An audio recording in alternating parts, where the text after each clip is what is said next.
students want me to record this lecture, and then they want me to post it so that they can review it again going forward. So I'll take questions at the end, okay, as I move through it. And we're going to go this way, like this, and then we're going to end here. Okay. So the first model is called the Nomenclature of Knowledge. It's basically a system, and this will probably look familiar to you because it's basically your social science or your educational program broken up into disciplines within the university. But the disciplines within the university are really institutions of knowledge and institutions of thought. And each one of these disciplines are basically toolboxes with tools in them for you to be able to understand how the world works and then to be able to make decisive decisions and know that the decisions that you're making are correct. So the system is basically a multiple regression equation. It's simultaneous. Each one of the disciplines are basically a multiple regression equation. And in the social sciences, we don't have 5 variables. Like if I test gravity, it's going to, every single time gravity is going to prove out. But in social sciences, we don't have 5 variables based on laws of nature. They are basically laws of economics and laws of social sciences. So the variables within the equations are really long. There's a lot of them. And usually within each one of these equations, there's at least 50 variables. So you have 11 equations with 50 variables in it. Well, you took your finite math course. That's basically a 50 by 11 factorial, which means that there's huge amounts of interrelations in data and information that you need to process. And I believe that you, individuals here in this room, have the cognitive capabilities to be able to absorb and intake massive amounts of data and massive amounts of information to basically be able to process it and then make decisive decisions. The human brain is the most powerful machine ever invented. It is a biological machine. It transacts over 1 trillion transactions per day. Just the ability to be able to communicate through language is extremely complex, and your brain has to process trillions of transactions. So basically you have infinite amounts of storage in your brain, and you have the capabilities to process massive amounts of data to then be able to make decisive decisions. The question is, do you realize that? Do you realize the power that's sitting on your shoulders right now? And then the power is enabled through technologies. You are the most powerful generation walking the earth in history. You have basically handhelds and supercomputers in your palms. You have tablets, you have computers, you have laptops, you have access to all of this power and information that no other generation has ever had. So you, therefore, are the most powerful generation. And then the question will be, what is the responsibility and accountability that you will take on moving forward? And that's really going to be up to you. So really the equation is fairly simple. What we're trying to forecast is the value of equity. The value of the stock equity, the value of the firm equity, the value of your personal equity. And if something happens, the question is the value of my equity going to go up or down? If taxes go up, the value is going to go down. If interest rates go up, the value goes down. If taxes and interest rates go down, the value of your equity goes up. So within each one of these equations, again, is 50 variables. And there's variables in one equation that are in the other equation also. So if one variable moves in one equation that moves in the other, it's going to affect the direction of the value of the equity. So you have to understand basically a little or a lot about these different disciplines. Okay? And the first is accounting. You got to understand the accounting, both the managerial and financial, because it's the basis of all accounting for all government, nonprofits, public and private corporations and institutions. It's all based on the accounting, because you need the accounting to know where you are, how you're doing, how to incentivize, how to do performance benchmarking, how to do budgeting, how to roll it up into ratios, and how to go to the market to raise the capital that you need to grow the firm or keep the company going over time to do whatever it needs to do. You have to understand the finance and how you roll up the accounting and the financial statements to be able to go into the capital markets and raise the debt and the equity or get money from the bank or seed or angel capital financiers to be able to fund your operation to grow into the marketplace to basically produce the services or the products that are in demand for your products and services. So you have to understand the finance and the capital markets. The finance and the capital markets are determined by the economic regime and the economic environment in which you exist. We are in a democratic capitalistic system. We're not in Sharia law or in some kind of Middle Eastern society. We're not in socialistic Europe or post-communistic Russia. We're not in Latin America. We're not in Asia, where Confucianism, Taoism, and Shintoism has a major influence on how the economy and how the culture works. So you have to understand the economic environment and the regime, and you have to understand fiscal and monetary policy. Because again, as taxes and interest rates go up, the equity is going to go down and vice versa. You have to understand the political scientific process, because the policy formulation, either coming up from the populace or coming from the two houses of Congress or being initiated by the executive branch or the president, is going to have a direct or indirect impact on you once those policies are enacted. So as they move through Congress and get approved and reconciled by the two houses, they're going to go to the president and be signed. Once they're signed, they become law. And there's going to be intended and unintended outcomes associated with those policies. And the legal system is set up in our system, which is based off European civil law, based on precedent and political philosophy decided by the appellate in the Supreme Court, will be cases that are brought to them that will need to redress and deal with issues based on negative externalities associated with those policy outcomes. If there are certain groups that are being hurt by these policy outcomes, they will bring grievances. They will bring lawsuits. They will bring cases to the municipal and the judicial and the state and the federal courts, and they will be decided based on precedent or political legal philosophy will determine the case outcomes and what the outcomes associated with those policies will be. So there's a checks and balances.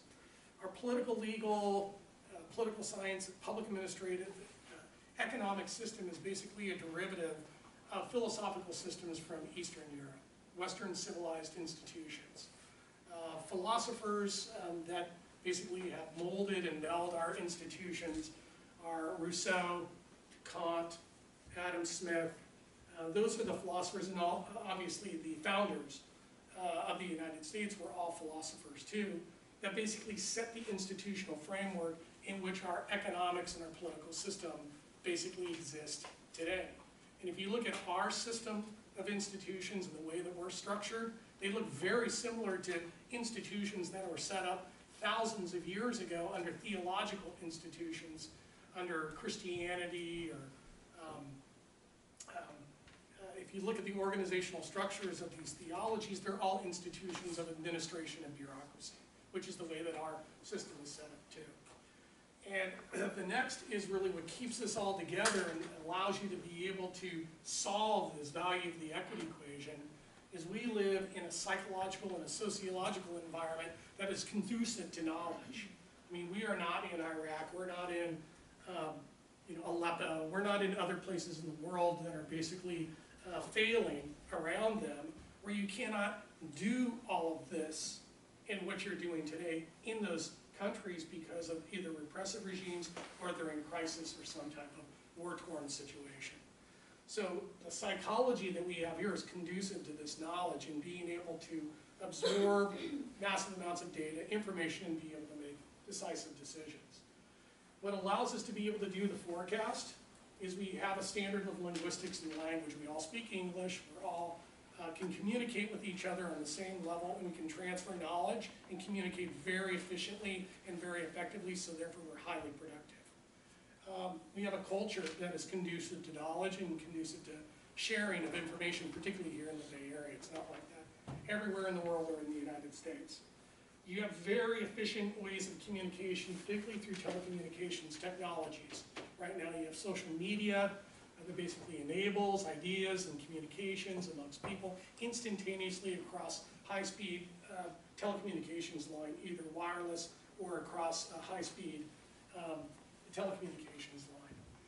And the last is really just look at the architecture around you.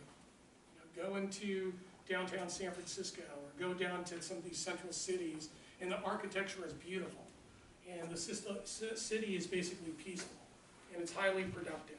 So the architecture is a reflection of our cultural peace that we have. We don't have, yes, we have social pathologies that manifest in the criminality, but that's just a manifestation of policy failure.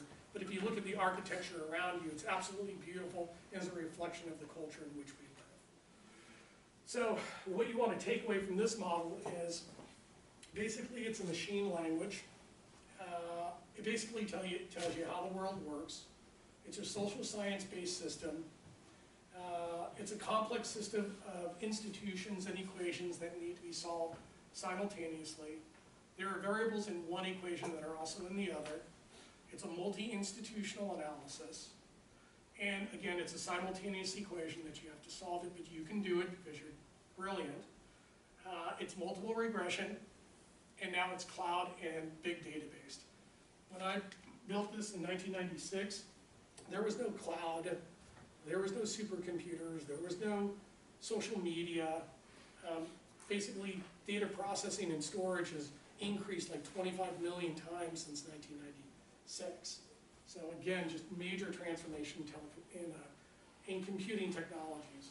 And the last is it's a biological processing system where you have infinite storage, infinite capabilities to be able to process the data and the information, to be able to send it through all of the models and the knowledge that you've learned in your courses, and to be able to come up with decisions instantaneously that you know are correct and make decisive decisions without making mistakes.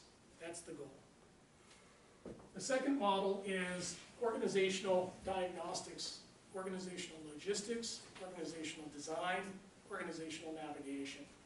When you're talking to somebody, you're going to be out interviewing, you're going to be out doing informational interviews, you're going to be on the phone, you're going to be person to person, via email. The question is, who is the person that you're communicating on the other side? Who is the professional? Who are these people? Where do they lie within the organizational structure? Where's the responsibility and accountability? Where did they go to school? Where did they grow up? Where do they live? Do they have kids? All of those factors need to be taken into consideration to know who that person is that you're talking to, so that you can communicate with them in a highly effective way and resonate with them. So you're going to move into organizations, and the question is, where are you going to be within the organization? 9 times out of 10, you're going to be down here. You're going to be starting as an analyst, or you're going to be starting as an associate. You're going to be at the team level, or the virtual level, or the organic level of the organization. The question is, do you know how to plot your upward mobility through the organization? Do you aspire for upward mobility? Or do you like to stay down here in the team approach and move across function and across teams, adding value across the organization at the organic level? But as you move your way up, it becomes more mechanistic, more bureaucratic, more political, and you're going to have to be able to negotiate, and you're going to have to be able to arbitrate, and you're going to have to know how to speak the language, and you're going to have to know how to plot where your mobility is going to be. So you're here, you're reporting to the managing director, that reports to the executive vice president of sales and marketing, that reports to the COO, the CEO that reports to the board of directors, that reports to the stakeholders, stockholders, and everybody else outside the company. If you plot, once you understand how to move up, if you plot and you find out that maybe there's a glass ceiling or a ceiling that is impeding you from moving up, then you have to make a decision. Do I stay? Do I move laterally to then move up? Or do I move out of the organization to be able to arbitrage my human capital that I've internalized and developed within the organization, but they haven't recognized it for some reason or another? And it may be institutional, gender bias, or racism, or some other factors that impeded your ability to be able to have upward mobility. So the key is to be able to understand where you are and then to plot. And a lot of the top executives move up, move across, move out into other organizations, accumulate other skill sets, and then eventually aspire to higher levels within the organization, or pop out and do their own thing. So the takeaway here is that you have to do the organizational structural scan to know who you're talking to and how to plot your mobility within the organization. You gotta understand the organizational design based on industry and competitive advantages and disadvantages of the firm. You have to determine your location and the value in the division in which you add. You've gotta be constantly thinking about what is the value that I'm adding? What is the equity that I'm developing in the human capital? And if at some point in time you want to arbitrage, then you get out and you go take the opportunity that's presented to you. You have to be willing to move and execute. You can't stay. If you stay, you may become myopic and you start to actually destroy your human capital in the process. So you have to be willing to take some risk to be able to have some mobility to then be able to arbitrage your human capital. You got to be able to communicate both vertically in the organization and horizontally. That's why I was saying earlier in the semester, you got to be able to talk marketing and ops and finance and accounting and technology, because you're going to be talking with those people and they're not going to talk down to you. They're going to talk to you in their language, so you have to be multilingual based on business linguistics. And you got to be ready to go. If you see an opportunity, do not hesitate. Take the opportunity and go. But don't go to the point where you're kind of ruining your reputation because you have a lot of turnover. There are usually time periods in which you want to optimize, in which you are making your way up the organization. Usually you need to stay with the company for at least a year. And then the next move, it's got to be 2 or 3 years. And then the next time it's got to be 5, and maybe the next time it's 10. So you got to be kind of plotting so that you can arbitrage your capital without destroying your credibility in the process. The third model is your strategic plan, okay? And some of the things I'm going to say here tonight is basically the truth, and I'm not going to sugarcoat anything. The reality is as time goes on, okay? And 20 to 30 years is going to happen very quickly, okay? And you're going to wake up one day, and it's going to be 10, 20, 30 years later. The question is you don't want to have to look back and say, well, I really wish I would have done that. You just got to go do it, okay? And the only way that you can be effective in where you want to go is you got to have a plan. You got to have a strategic plan. You got to have a 20, a 30-year plan. And the plan is basically laid out like this. And this is a standard model laid out, but you can modify it for your own customization now because there's so many options now other than this model, but you have to start with the traditional model and then you can break it up and then modify it. So basically what we have here is a 20, 30, 40-year strategic plan, okay? To be able to get where you want to go, in your career is you got to understand what your priorities are. And you got to understand what you're willing to sacrifice. So the first is obviously you're going to have commitments from your family, from your friends, there may be sports, you may be a musician, you may have job commitments, you may have school commitments, you may have other commitments. So this is going to take up your time and reallocate. And you're going to have to sacrifice maybe some of these things for something that you really want to do. And you're going to have to be able to communicate that with people around you because either they don't understand what you're trying to do or they don't want to understand what you want to do. Or, in the worst scenario, is they're going to try to sabotage you in what you're trying to do because they don't want you to do it because they're either jealous or they don't understand. So you really have to be willing to either tell them what you want to do if they'll listen.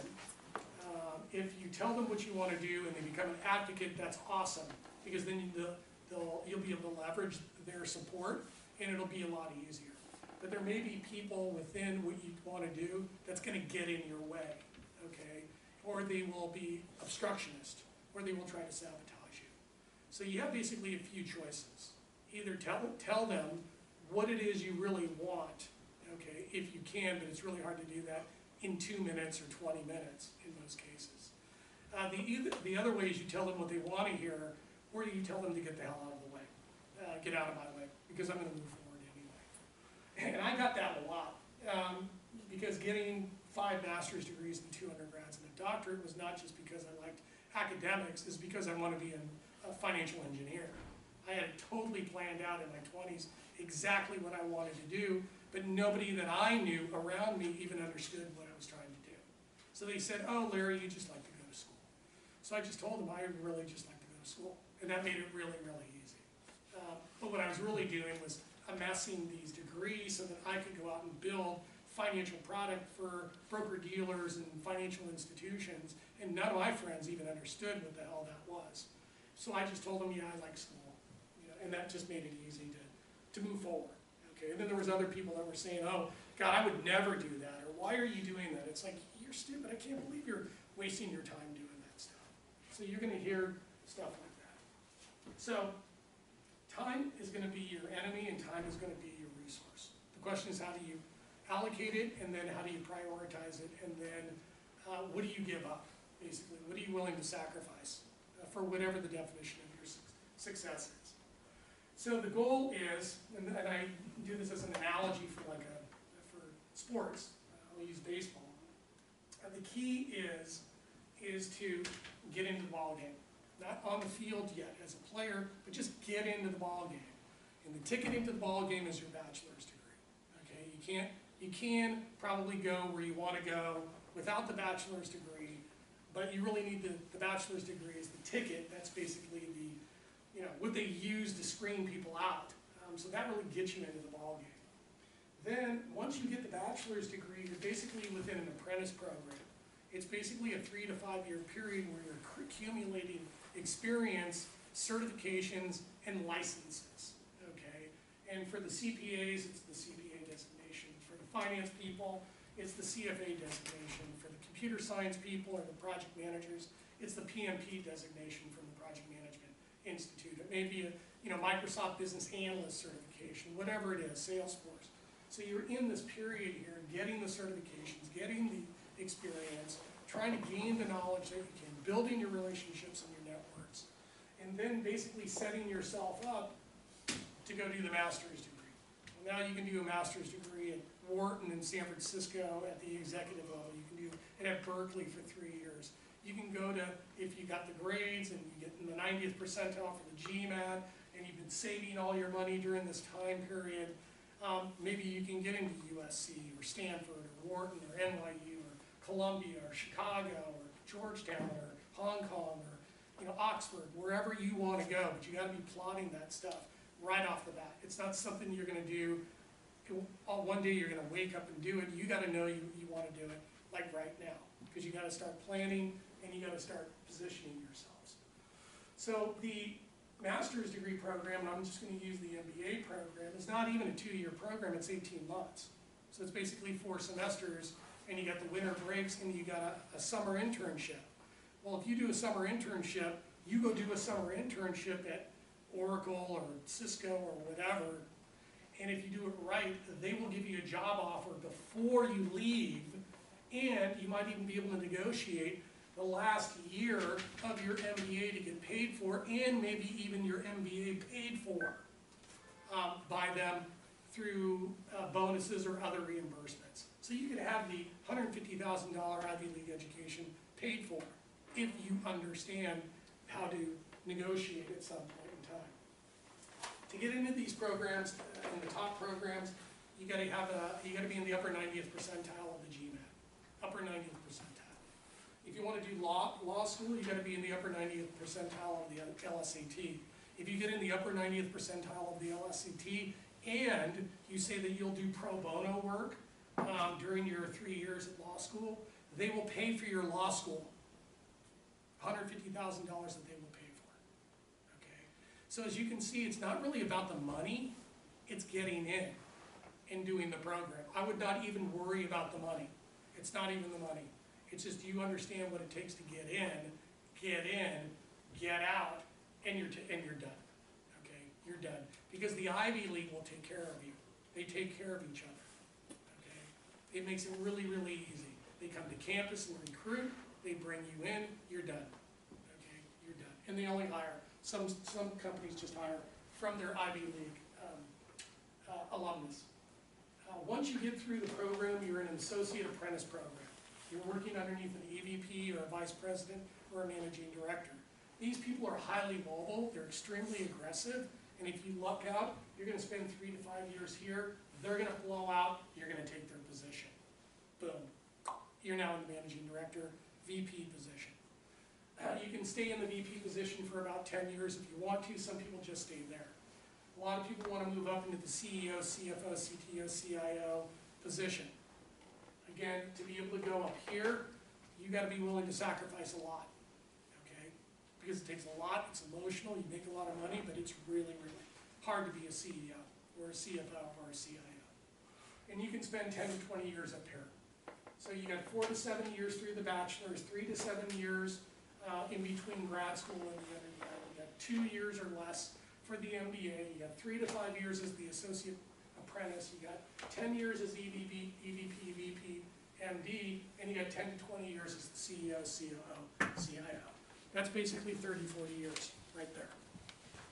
So let's put it in economic terms. This is the part that I think everybody gets the angst here when I make this presentation. So let's say you work for 20, 30, maybe 40 years, okay? You're 25 years old now, which is too easy math. So in 20 years you'll be 45, 30, 55, and in 40 years you'll be 65 years old. If you make an average of $100,000 a year on an income replacement basis, life basis, you are basically worth $2 million right now sitting in this seat. You are worth $2 million. If you make 100 grand a year on average for 30 years, you're worth $3 million. And if you make that on average for 40 years, you are worth $4 million. So theoretically, right now, you sitting in your seat are worth between $2 and $4 million. $2 and $4 million, at least. So here's my little lecture for you. Get life insurance, okay? Get life insurance for at least $1 million or $2 million bucks. It's going to cost you about $1,000 bucks a year, which is nothing. That's beer, right? But if something happens to you, you get sick, you get hit by a car, something happens to you, your parents get nothing. That's it. They invested everything in you. It cost them hundreds of thousands of dollars to send you here, to basically nurture you, raise you so that you could become successful. And none of my students have life insurance because for some reason, I don't really understand, they don't feel an obligation that if something happens to them, that they would take care of their family. Because again, your family is betting on you to become successful, to help them in the future. So that's my first recommendation. Let's talk a little about financing. The MBA, $150,000, $200,000. Is that a lot of money? Yeah, but let me tell you how you can pay for it. You save a lot of money in here, okay? You get grants and scholarships. If your parents are nice enough to give you money, get the money from your parents. The employer will pay you bonuses, and you can use those bonuses to pay for your education, or they will send you to college to do an executive program, or they will buy out your loans at the end over some time period, locked into an employment contract. And you may want to set up your own corporation. If you set up a C corporation, entrepreneur majors, you set up your own corporation, you can write in the bylaws, the board bylaws, that the executives of the company will receive full reimbursement to their MBA programs. Therefore, you can pay for your MBA program with pre-tax dollars. Accounting majors, like that, just as long as you do this right under the IRS tax code, I can pay for my MBA pre-tax dollars, which means that I'm paying $75,000 bucks instead of $150,000, or double. And then you might want to use the bank financing too. So again, it's not the money. It's not a money issue, it's getting in, and then getting through it and getting out. So the takeaway here is 20 to 30 years goes really quick. Plan and stay on track on your programs. Don't worry about the money. Shoot for the best school and the best program, and don't let anybody get in your way. Go through them, go around them, always go forward, but never get bogged down by anybody else, or get bogged down by yourself. You got to keep moving again, because time goes by really, really quick. How am I doing on time? 40 minutes. 30 minutes? 40. Okay. So the next model is a social psychological model. Okay, you are all extremely powerful individuals, and you really don't understand the degree of power that you have and the power of influence that you have on people. So this is a model that I modified. And the work was done by Albert Baker. He wrote books on social learning, self-efficacy, and modeling. We as individuals model other people. Maybe we model our sisters and our brothers and our aunts and our uncles. We probably model our parents, but we probably also model other people around us, both the bad behavior and the good behavior. And there are social consequences associated with both the good and the bad behavior. But the question is, do you understand that you model other people's behaviors and other people have influence on you? You have to be independent, and what you have to do is to go out and find models that have attributes that you want to emulate, put those attributes together as an ideal model, and start working to be that ideal individual. So here you are now. This is your actual self. Sorry. This is your actual self right here. This is your ideal or your target self. Okay? There is a cognitive dissonance or a gap between where you are right now and where you want to be and how you see yourself in the future. The goal is to close this gap so that your actual self becomes the ideal or the target self. You have to identify models, people around you that have attributes that you put together as basically a portfolio of attributes and models that have the best attributes, and make a target and an ideal self out of it, and then try to close this gap between your actual and your target self. The way that you do that is through the process of self-efficacy. And Bandura talked about self-efficacy. And self-efficacy is basically the process of learning and failing. I want to be an accountant. I got to take the CPA exam. I got to get 4.0. I'm having a hard time getting the grades. I failed the CPA the first time. The theory basically states that the failures are not failures, it's just lack of information. Okay? And that by trying and going back and doing things over again, you're learning how to overcome those obstacles. So the failures are not based on genetic predisposition, it's just lack of information. It's lack of trying. So it's really persistence in the knowledge that you know that it's not a genetic predisposition that I have or some kind of learning disability or something. It's just I need to try harder, and if I fail, I'm going to keep trying harder until I get it. And it's just a matter of persistence and a matter of learning. So I hear this all the time. I'm a math major, I'm a scientist, my parents were scientists, I'm really good at math, I was born really smart so I can do the math. I've seen my uncles and people around me who are scientists and analysts and really successful. I'm a lot like them. I have a genetic predisposition for math and science. I'm going to go down that path because it's easy for me and I can get it, I can be successful. I hear on the other side, well, I'm not good at math and science. I'm really good at sales and management. I'm a people person. I really like it. I can't stand math and science, but I'm really good at sales and management. My parents were sales and management people. They were really successful.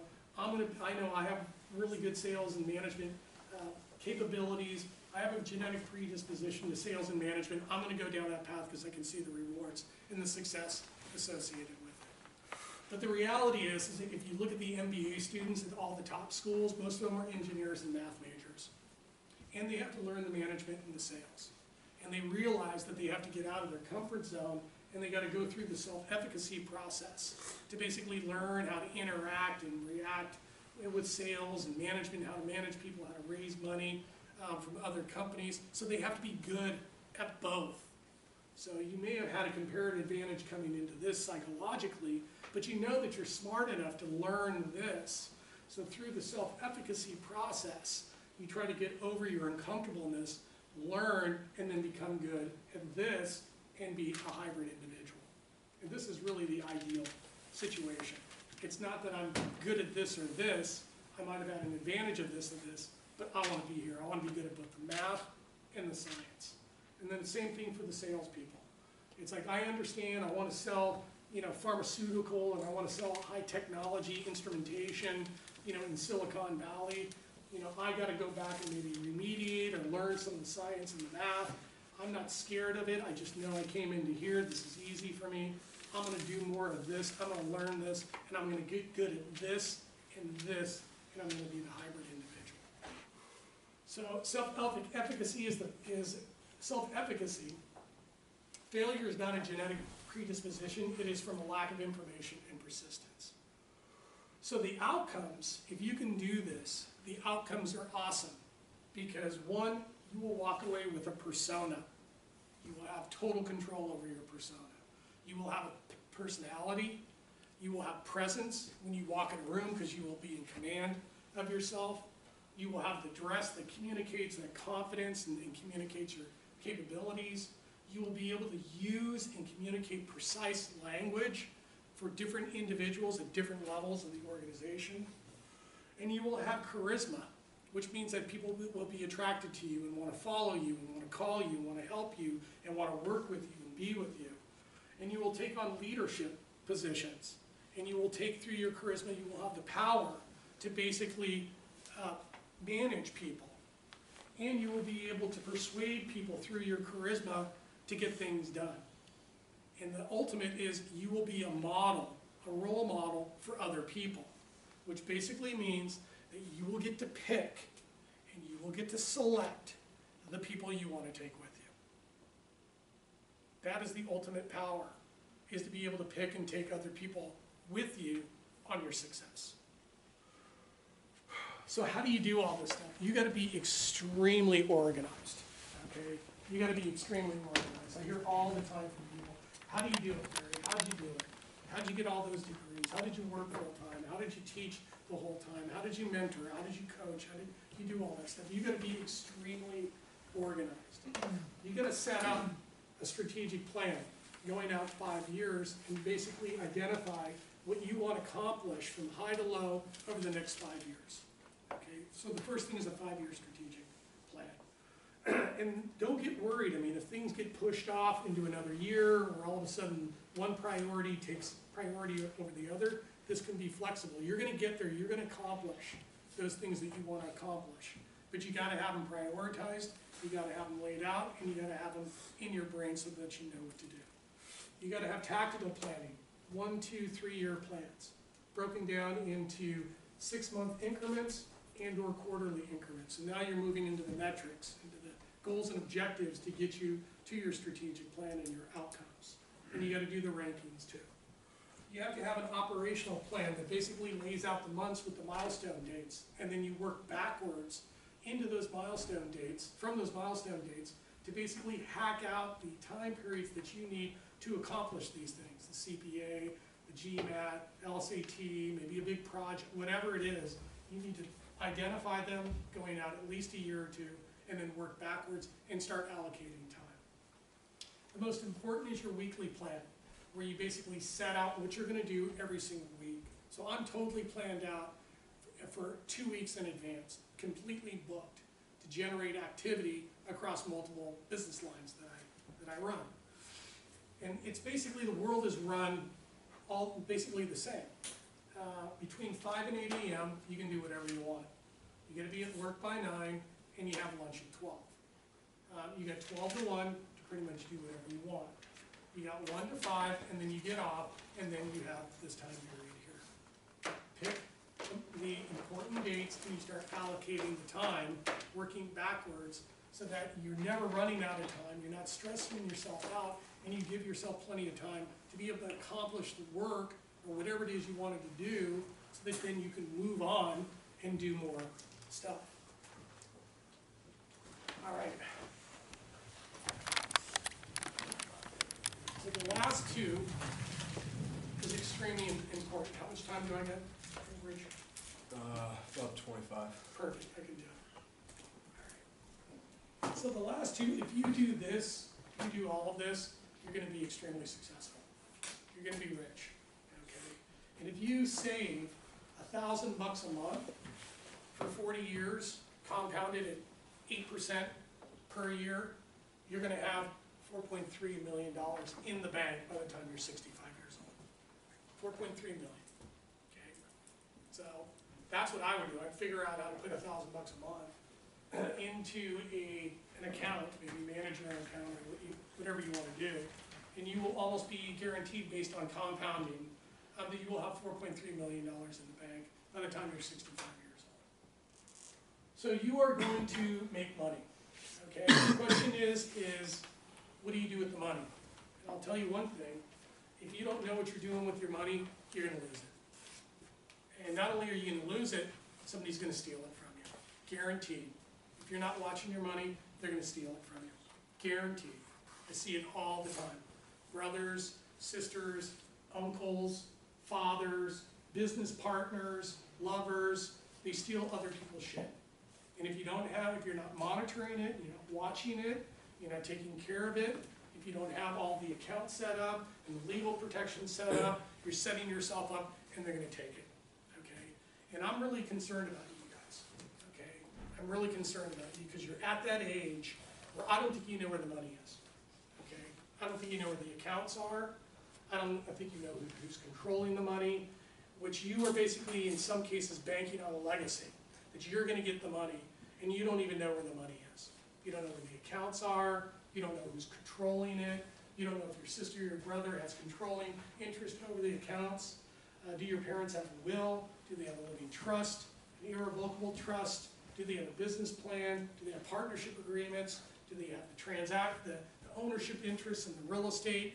You don't know any of that stuff. You need to go find that out. You need to start having the hard decisions with your family. You need to have the hard decisions with your parents right now. Because if you don't, you're gonna lose it. And if somebody else doesn't take it, the federal government's gonna take it. They're gonna tax the hell out of you, and they're gonna take it from you if you don't do it right. So I'm just warning you, you really need to do it right now. So what are the financial strategies? Well, first, you have qualified money and you have non-qualified money. Qualified money is your 401k, your IRA. You're gonna go work for companies, they're gonna contribute if you're lucky, you're gonna plow money into basically a pre-tax account, and it's gonna accumulate tax-free until you take the money at some point in time in the future, and then they're gonna tax you, okay? And you can do a 401k, you can do an IRA. Don't leave your 401ks at prior companies. Take it, roll it over into a self-directed IRA with an advisor, have your money with you, do not leave your money at another company.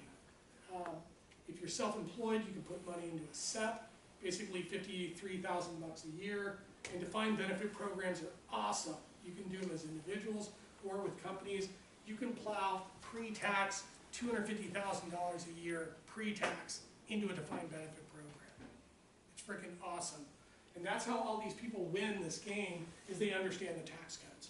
They understand how not to pay the taxes. So you, since you're young, you want to invest aggressively. Okay? It doesn't make sense to be safe within these qualified accounts. You want to be aggressive and you want to invest in the equity markets, in the stock market. Maybe mid caps or large caps or small caps.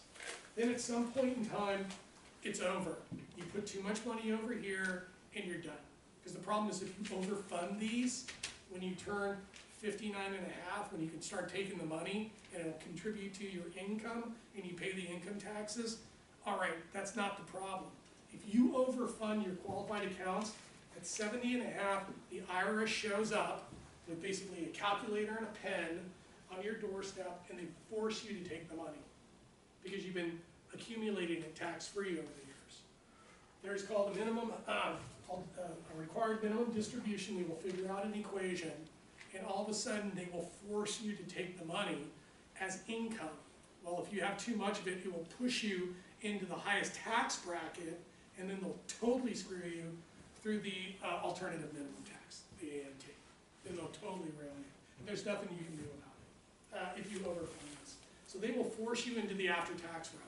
The question is, what do you do with your money after tax? You put it in real estate, you put it in businesses, you put it in cash value life insurance. You can actually take this money, pay the tax through a Roth, and not have to pay any taxes in the future. And then what happens is you're going to have maybe 50% of your money over here, 25% over here in the safe. The real estate, the stocks, the businesses are going to go through the frickin' roof. You're going to get lucky and make a lot of money. Your portfolio allocation is going to go to 70%. You sell off to get back to 50, and then you take the money down here and you put it into the safe realm after tax. This is your wealth, okay? You put money in muni bonds, cash value life insurance, guaranteed and fixed annuities, and you start building the wealth. That's going to generate the income stream to allow you and your family to live at a high standard of living for the rest of your life, and probably their life too, if you've done a good job. So what are the tools of accumulation and asset protection? Well, the first tool of investment is you gotta have convertible life insurance. You're worth $4 million right now, okay, you're not gonna buy $4 million worth of life insurance, but you should at least have one or two life insurance, a policy, which is the start. And where in the capital markets, what asset in the capital markets can you control a $2 million asset for $1,000 a year for 20 years? Nowhere. It's the best investment vehicle ever. I can control a $2 million asset for $2,000 a year for 20 years. I'm basically renting the death benefit. And if I make some money on my real estate and on my businesses, I can basically convert this term policy into whole life or variable universal life and fully fund it with a guarantee to pay out the benefits to my beneficiary, in most cases, tax-free. And the money that I plow into these things is cash value. I can borrow on it, I can liquidate it, I can borrow on it, tax-free. So you've already paid the taxes through the premiums, so the IRS says the death benefit, if it's underneath the estate tax ceiling of 5.3 million single, you don't pay any taxes. And if you borrow on the cash values, no taxes when you pull the money out. So it's a great vehicle, and you're setting yourself up. Long-term care insurance, I can deduct the premiums of long-term care through my corporation. So I'm paying for it basically in half the premium. And this basically sets it up so that later in life, if I get sick and have to go into a home and I can't do 2 daily functions a day and I become disabled, basically the LTC kicks in and pays up to $400 per day for congregate care in a nursing facility. So I don't burn through the $2 to $4 million that I accumulated over the last 30, 40 years, goes to the frickin' medical expenses and goes to the congregate care nursing home. It maybe wipes out my family's wealth in the process. You'll probably need disability insurance. All major corporations, key executives have disability insurance. If you're gonna own real estate, you're gonna need property casualty, and if you run your own business and you manage real estate and own real estate, somebody's gonna try to slip and fall, sue you, and take your business, your cash flow, or your real estate. Then, on the investment management side, you have the qualified money. You probably wanna shoot for $3–4 million in your IRA over here. You can put money into a variable annuity with guarantees. So you put the money in variable annuity, it goes up with the stock market. It's basically you're buying a 12-year put option. So if the market takes a shitter, your principal is locked in. So basically for 100 basis points, you can buy a long put for 12 years. And this is what the insurance companies came up with after the financial crisis. You can get guaranteed future income annuities. I put $1 million in now. I don't start taking the money till I'm 70. They're gonna guarantee to pay me $100,000 for the rest of my life. If I live more than 10 years, they're on the hook, but it provides me with a base income where I never run out of money, I never spend through my money. It's guaranteed. And then fixed annuities. On the non-qualified side, stock brokerage account, securities, bonds, stocks, highly liquid. I want to buy a car, I'm going to plow 100 grand into this stock brokerage account, I'm going to manage the account. All of a sudden I need 50 grand for the M5, 100 grand for the M5. So I'm going to liquidate my brokerage account and I'm going to buy the M5, okay? So that's what it's there for. I can also put money into these variable annuities with guarantees. What's great over here in the after-tax realm is that there's no limit to the amount that you can put in. People love it because they can plow millions and millions of dollars into these things. It accumulates tax-free. The annuity asset protects the money, so if you get sued, they can't steal your money, and they're guaranteed. So if the market goes down, I can lock in my principal. Do the same thing with the guaranteed future. This is the tortoise, okay? This is the tortoise. I'm plowing money into these vehicles over time, over a 30, 40-year period. I'm gonna end up with $4 to $5 million, guaranteed. And nobody's gonna steal it because they're in these accounts. Trowbridge, how much time do I got? 15. Perfect. Then the last is once you've accumulated your wealth, and again, you're gonna get transferred wealth, okay? Your parents are gonna leave you stuff, okay? They're gonna hand you down real estate or, you know, security accounts, or if they do have wealth, they may leave you stuff, okay? And again, you need to make sure that all of that stuff, your name's on the account, that you are the beneficiary, that it's signed, because if something happens to your parents tomorrow and your name's not on the accounts, you don't get it, okay? If somebody else's name is on it, okay? So you gotta get on it, and you gotta have the conversation. So the last is really asset protection, okay? Your parents or you have accumulated your wealth over a 60-year period. You accumulate assets, both assets and fractional interest in businesses and real estate. Maybe you own the real estate or the businesses outright. You're getting to that age where you have to start planning, legacy planning, on where you're going to give the money and how's it going to transfer to your heirs tax efficiently, because if you don't, you're going to get housed. I mean, the estate tax is already 40%. It's going to go to 50%, and the 5.3 million that the current limit could be reduced. But Trump wants to eliminate it. So here you have assets that are outside of the trust. You cannot put them in the trust. Okay? You have investments, and you cannot put them in the trust. You're going to have other investments where you can put into an irrevocable trust. Okay? An irrevocable trust. This all has to be timed. Okay? And the beauty is if you transfer the assets into the irrevocable trust within 3 years prior to death, it will go to you, the heirs, at a stepped-up basis, and you could liquidate the assets and not pay any taxes, if you do it right. But there may be some mortgage on those assets, or some margin on those assets that will need to be paid off. But here's the problem. These assets that are sitting outside the trust. If you pass away, or your parents pass away, and these assets are sitting outside of the trust, and they can't be in an irrevocable trust, maybe they're in a living trust, which basically just tells where the assets are going to go, and it circumvents probate, which means the government's not messing with you in your assets and how they're distributed.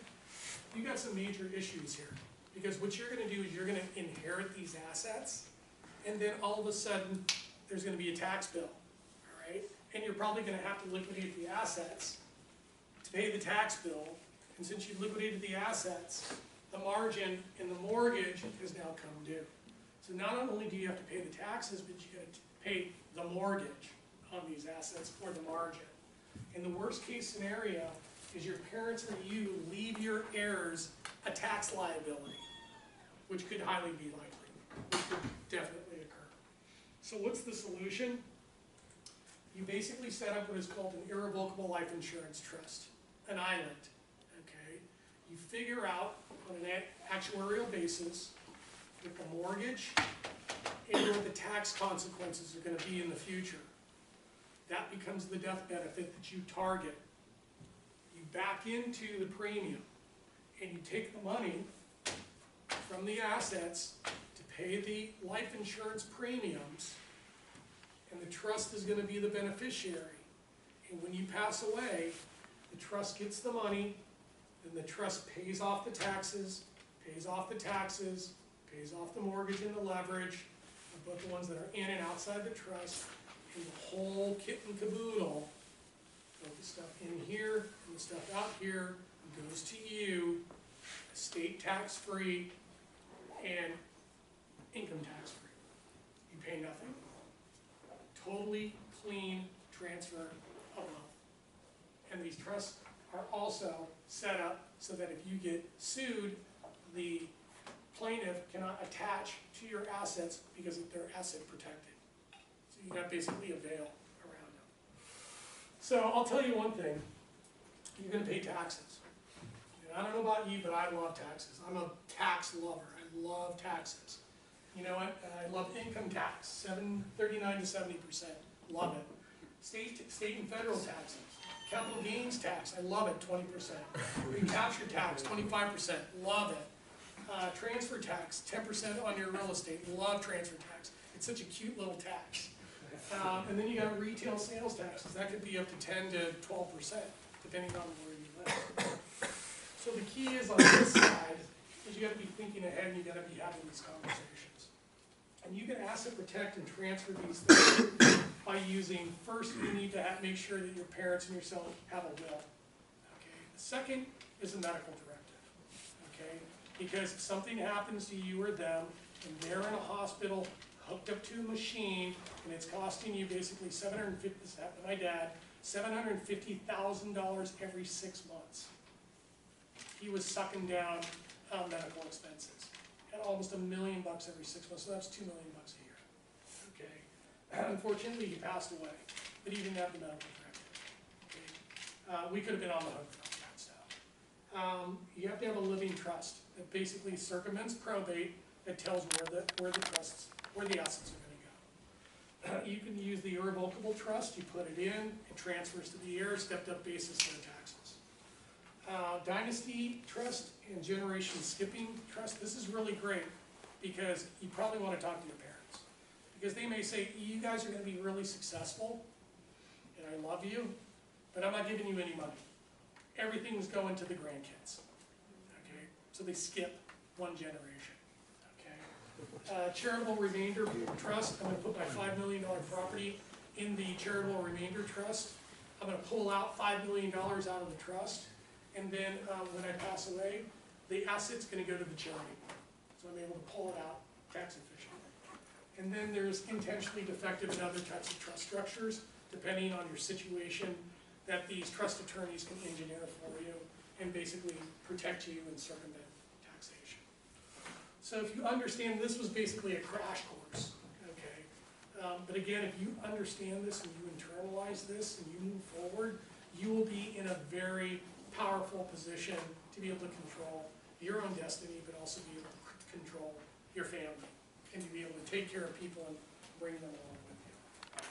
So it was a great class. Thank you very much. I hope you enjoyed it. And thank you for all your hard work and everything you've done. Let me know how I can be of help to you. Again, I'll do anything for you. You just let me know what you want, and be able to articulate what you want and tell people what you want, and then we'll get you what you want, if you can tell them what you want.